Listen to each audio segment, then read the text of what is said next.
Gost Dnevnika u narednim minutama je gospodin Petar Ivancov, ambasador Ruske federacije u Bosni i Hercegovini. Dobar večer i dobrodošli. Good evening. Ambasadore Ivancov, evo za sami početak, kako komentirate izborni rezultat u Sjedinjenim Američkim Državama? Ili da budem konkretna, prva izjava gospodina Trumpa, konkretno o Siriji, bila je da aktivnosti treba usmjeriti isključivo protiv ISIL-a. Kako komentirate i slažete se? Well, it was the choice of the electorate. Pa, on je izbor izbornog tijela. Ja bih rekao da je najbolji čovjek pobjedio, odnosno u ovom slučaju najbolja osoba je pobjedila. Prema postojećim izbornim propisima, mi se možemo slagati ili ne, ali to je rezultat. Gospodin Trump će biti novi predsjednik Sjedinjenih Američkih Država od januara. Ja bih rekao da je malo rano da sudimo kakve će biti njegove politike. Njemu je također potrebno vrijeme da razumije što se dešava, da dobije jasnu sliku mogućnosti i možda negativnih strana bilo koje politike koju bi on mogao smatrati razumnom. On je pomenuo Siriju. Ta izjava, smjer te izjave je ispravan. On ISIL vidi kao glavnog neprijatelja. Ja mislim da je to ispravno i da bi to trebao biti glavni cilj međunarodne zajednice. Mi možemo govoriti o Asadu ili o opoziciji, ali u ovom slučaju ja mislim da je to sve sporedno. Glavni neprijatelj, glavni cilj međunarodne zajednice trebalo bi biti borba protiv terorizma, posebno terorizma u Siriji. Samo kratko, smatrate li izvjesnim da će doći do poboljšanja odnosa Sjedinjenih Američkih Država i Rusije?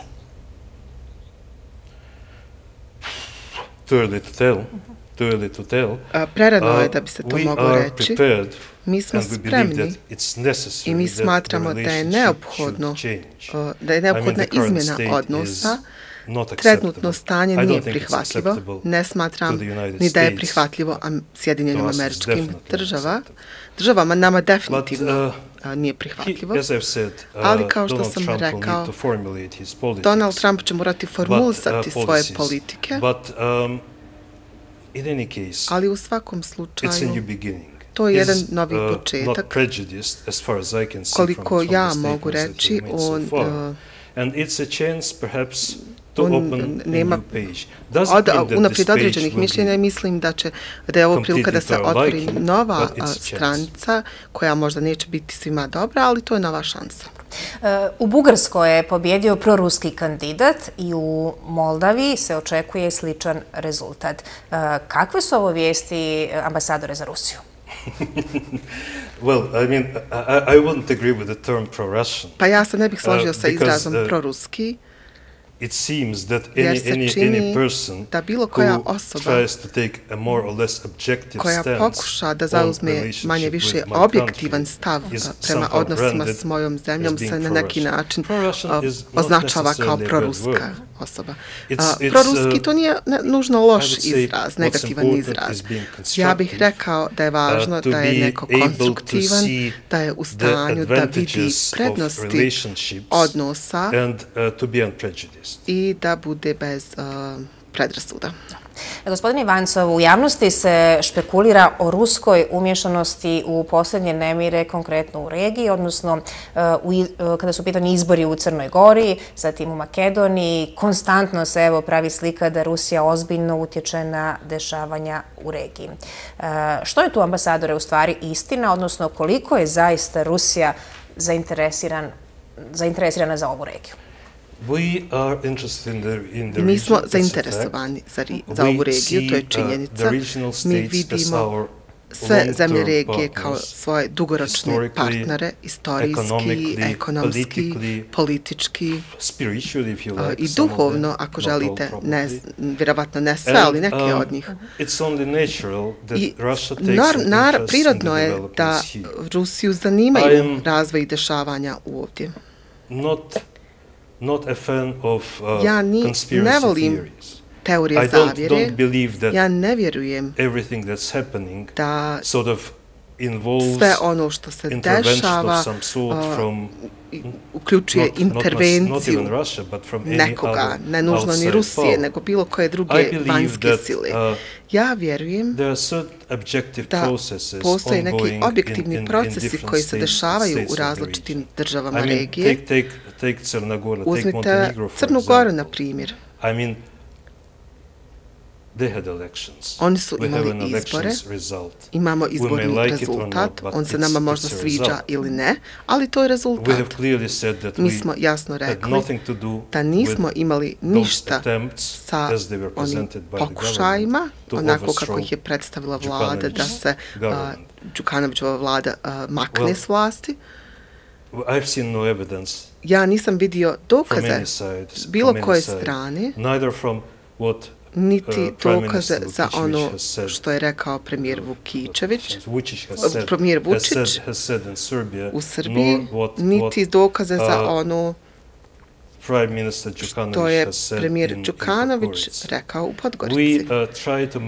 Mi pokušavamo održati stabilne, konstruktivne odnose sa Crnom Gorom.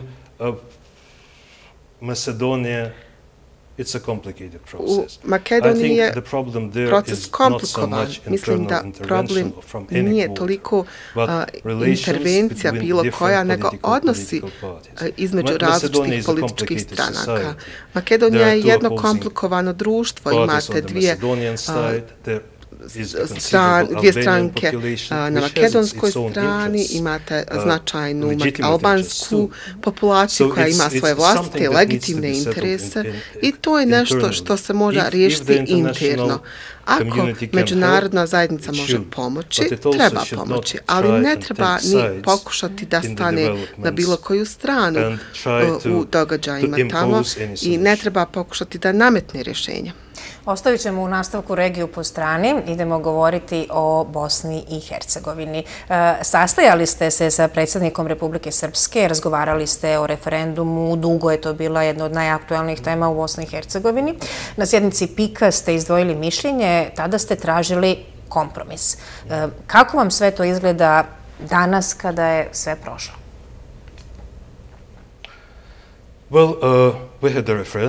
Imali smo referendum, nije bilo nikakvih incidenata, unatoč onome što su neki članovi međunarodne zajednice ili lokalni akteri predviđali.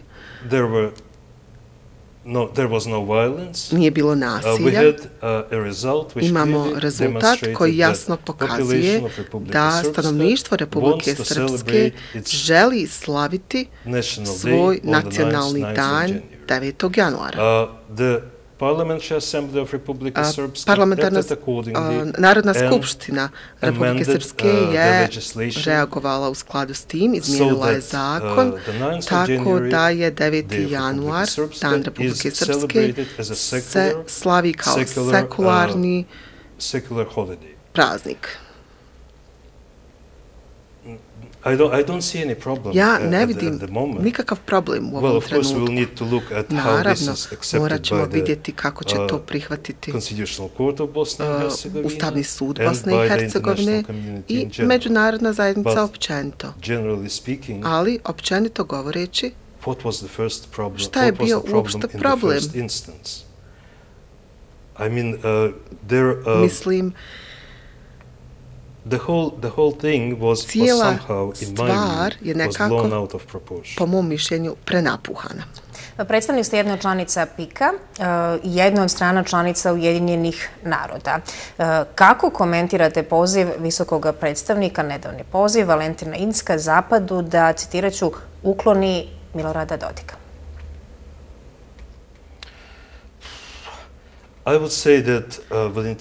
Ja bih rekao da Valentin Incko preuzima odgovornosti koje nisu u skladu sa njegovim mandatom. Prije svega, on je predstavnik, dakle visoki predstavnik međunarodne zajednice. A izgovorivši ono što je izgovorio, on je djelovao odnosno pretpostavio da djeluje u ime jednog dijela međunarodne zajednice. Čak mislim da je Zapad, onako kako on to rekao, nije ujedinjen u stavu da treba smijeniti predsjednika Dodika. Ja se sjećam sjednica upravnog odbora PIK-a i nikada nisam čuo nijednog člana te organizacije kako je pozivao na uklanjanje legitimno izabranog predsjednika Republike Srpske. To s jedne strane. S druge strane, kako može jedan odgovoran međunarodni zvaničnik reći da legitimno izabrani predsjednik jednog entiteta treba biti uklonjen? Ako ga treba ukloniti, postoje određene procedure za to. A ono što Insko kaže jeste da bismo jednostavno trebali djelovati u jednom pravcu bez pružanja ikakvih značajnih argumenata, da jednostavno uklonimo nekoga zato što nam se on ne sviđa. Ja vjerujem da je Valentin Vinsko ovdje malo, da nije nepristrasan. Pitaću vas kratko, je li ured OHR-a i OHR potreban Bosni i Hercegovini u ovom trenutku?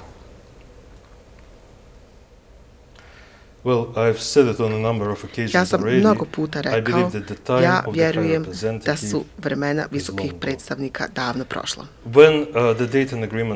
Kada je potpisan Dejtonski sporazum, on je bio dio kompleksnog aranžmana dogovorenog za Bosnu i Hercegovinu. U to vrijeme visoki predstavnik je igrao ulogu. Određenu ulogu. Danas Bosna i Hercegovina je suverena zemlja, ona nije neka vrsta protektorata kojem treba diktirati šta treba raditi neki strani predstavnik. Ja vjerujem da to nije pošteno i da je to neprirodno. Opet, s druge strane, ako pogledate šta je u zadnje vrijeme postigao visoki predstavnik, nema mnogo toga što bi se moglo spomenuti. Ono što on radi jeste da prijeti, osuđuje i okrivljuje različite pojedince u ovoj zemlji sa naglaskom na vodstvo Republike Srpske. Ali, da li je on riješio problem u Mostaru koji postoji već dugo vrijeme? Ne. Posljednje dešavanja vezano za referendum, da li je učinio nešto konstruktivno da donese rješenje? Ne, nije. Sve što je on radio jeste dao je 2 ili 3 izjave kojima je osudio Republiku Srpsku i to je bilo sve. A ono što je trebalo, to je bio dijalog zainteresovanih strana. Nakon sastanka sa srpskim članom predsjedništva, gospodinom Mladenom Ivanićem, rekli ste da se tenzije u Bosni i Hercegovini trebaju smiriti. Situacija se od tada dodatno zakomplicirala, mnogi će se složiti. Kako sada vi vidite situaciju? Has it been additionally complicated? Da li se dodatno zakomplikovalo? What I like about ono što se meni sviđa u Bosni i Hercegovini, a ne pokušavam biti ironičan, jeste da uvijek se dešava nešto. Postoje tu različite dešavanja, pozitivna kao i negativna. A mi bismo trebali pokušati da im pristupimo na način koji će olakšati rješenja, a ne kreirati probleme. Kada sam govorio sa članom predsjedništva, gospodinom Ivanićem, mi smo razgovarali o situaciji ovdje. To je bilo, mislim, u vrijeme referenduma i obojica smo se složili da je ono što je potrebno da svi naprave korak unazad, da mirno sagledaju situaciju, da se uključe u dijalog i pronađu rješenja. To je bila poruka koju smo mi poslali ili pokušali poslati javnosti. Na određeni način mi smo bili u pravu, kao što sam rekao. Referendum je prošao mirno, donesena je odluka izbornog tijela, glasača i oni su se dogovorili oko nečega. Odnosno, oni su odlučili da 9. januar i dalje treba biti nacionalni praznik Republike Srpske. I to je bilo sve. To je zatvorilo ovo pitanje. Ono što je uslijedilo jeste bio sastanak Narodne skupštine Republike Srpske, gdje je odlučeno da bude usvojen novi zakon o praznicima. I to je bilo to. Sada, naravno, uvijek se dešava nešto. Imali smo hapšenje 10 Hrvata koji se sumnjiče da su krivi za nešto što se dešavalo tokom konflikta. Došlo je do razmjene mišljenja između člana predsjedništva Izetbegovića i Milorada Dodika. Ali to nije ništa novo. Postoje razlike između političara i oni razmjenjuju poruke. Ponekada možda, šta bi bilo pravi izraz, možda to ponekad rade agresivno, ali i to je dio politike. Šta se još dešava? Šta je još dramatično? Situacija u Federaciji Bosne i Hercegovine? Da, možemo vidjeti da postoje određeni problemi, ozbiljni problemi, ali to ne znači da imamo neku veliku krizu ili da će početi rat. To je činjenica u Bosni i Hercegovini. Evo, ponovno se pokreće pitanje ratnih zločina i presuda za ratne zločine. Sami ste spomenuli nedavno uhićenje 10 bivših pripadnika HVO-a.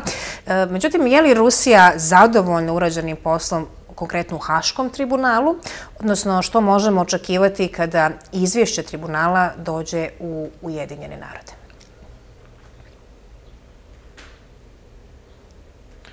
Well, the tribunal reports to the United Nations every 6 months, I think. So I don't expect. Haški tribunal šalje svoje izvještaje Ujedinjenim narodima svakih 6 mjeseci. Ja ne očekujem ništa dramatično. Općenito govoreći, the tribunal should have been closed several years. Tribunal je trebao biti zatvoren prije nekoliko godina. Dobro, imamo odluku Vijeća sigurnosti da tribunal treba nastaviti sa svojim radom zbog slučajeva koji još nisu završeni. Ali ipak, što prije tribunal završi svoju funkciju, odnosno kompletira svoju funkciju, to bolje. Na određeni način mi smatramo, dakle, mi smo podržali uspostavljanje međunarodnog tribunala i naravno mi stojimo pri toj odluci, ali neki dio rada Haškog tribunala je ispolitiziran. Nije bilo izbalansiranosti slučajeva koje su došle pred Haški tribunal. Mi smatramo da taj balans nije bio prirodan. Smatramo da je na neki način da je tribunal težio ka tome da osudi srpske političare iz vremena iz perioda rata, dok su s druge strane određeni političari drugih nacionalnosti nije obraćena dovoljna pažnja zločinima koje su oni počinili. Ja sam proveo 6 mjeseci na Kosovu i ja znam nekoliko slučajeva sa Kosova koji su završili pred Haškim tribunalom. A kakav je rezultat? Protiv svih očekivanja rezultati su bili minimalni. Pred kraj ćemo, evo, i za kraj o ekonomiji. Puno se govorilo o ekonomskoj saradnji Rusije i Bosne i Hercegovine, pa je tu bilo problema vezano za izvoz namirnica biljnog porijekla, odnosno voća i povrća. Mislim da je to i riješeno. Međutim, posljednji put kada ste bili gost u našem dnevniku, kazali ste nam da je energetika jedan od ruskih prioriteta. Da li je došlo do pomaka u tom segmentu u posljednjih, evo, konkretno pola godine? Well, I don't think anything dramatic happened. Ja ne mislim da se išta dramatično desilo. Naše kompanije rade u energetskom sektoru. Ja sam pogledao nove statističke podatke. Zarubežnjeft koji radi u Republici Srpskoj je glavni platiša poreza u Bosni i Hercegovini. Oni imaju određene poteškoće u poslovanju, ali te poteškoće nisu nastale zbog toga što oni ne rade na pravi način, nego zbog trenutnog stanja tržišta naftom u Evropi. Ali ipak oni su najavili da će investirati dodatnih 10 miliona eura u razvoj svojih proizvodnih pogona u ovoj godini. Imamo i Gazprom i neft, dakle benzinske pumpe. Mi smo govorili o energetskom sektoru, pa ja bih rekao da je to jako dobar znak da proces izgradnje gasnog toka iz Rusije ka Evropi je ponovo otpočeo.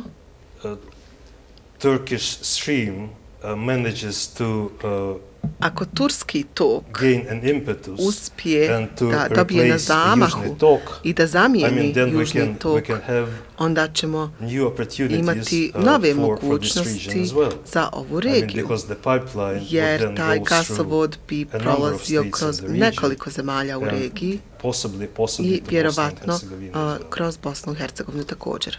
Evo, za kraj ćemo vrlo kratko o kulturi, a kultura je nešto po čemu je Rusija poznata zaista u cijelome svijetu. Počela je prodaja ulaznica za balet koji će konkretno biti održan 12. prosinca, odnosno decembra u Sarajevu. Dolazi državni balet iz Petrograda. Hoćete li biti prisutni i da li je ambasada uključena u organizaciju ovoga sjajnog baleta? Well, ballet on ice, yes indeed. Divna stvar, zaista. It's a commercial company who's bringing the umjetnike ovdje dovodi jedna komercijalna kompanija i mi nismo uključeni na taj način, ali naravno mi pokušavamo pomoći da se promoviše ovaj briljantni spektakl i ja ću definitivno biti prisutan na predstavi u Sarajevu. Ambasador Ivancov, hvala vam lijepo za izdvojeno vrijeme i što ste govorili za naše gledatelje i Dnevnik TV1. It's my pleasure. Thank you very much. Bilo mi je zadovoljstvo. Hvala vam puno.